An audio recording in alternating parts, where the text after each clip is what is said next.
Λίο, εγώ γυναίκα δεν τίμομαι. Για 2 εκατομμύρια δολάρια.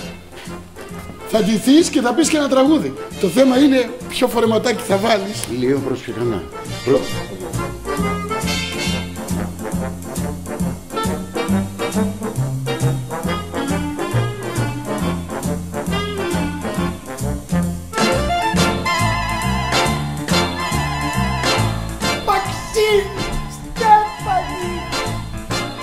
Αγκαλίτσα. Στο δωμάτιο σου γρήγορα. Θα κάνω κάτι που δεν θα σε αρέσει καθόλου.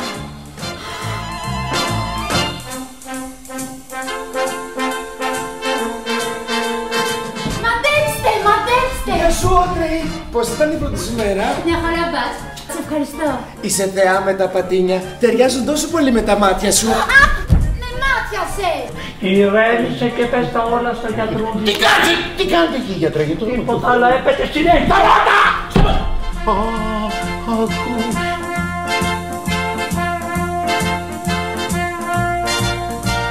Θα τους δείξουμε το τηλεγράφημα. Το απαγορεύω.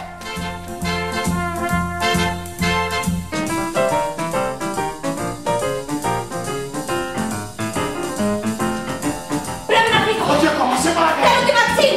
Πρέπει να μιλήσω με τη Μαξίν. Τη Μαξίν. Ναι. Θέλω τη Μαξίν τώρα. Όχι τώρα. Αξιοκρίνητος, ενδιαστικός, σιχαμερός, χιδαίος. Τελίτσα.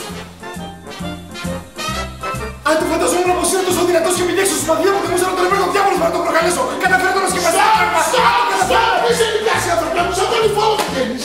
Πάμε να αλλάξουμε και να βρούμε τα κορίτσια του με δωρότερο. Θα τους τα πούμε όλα.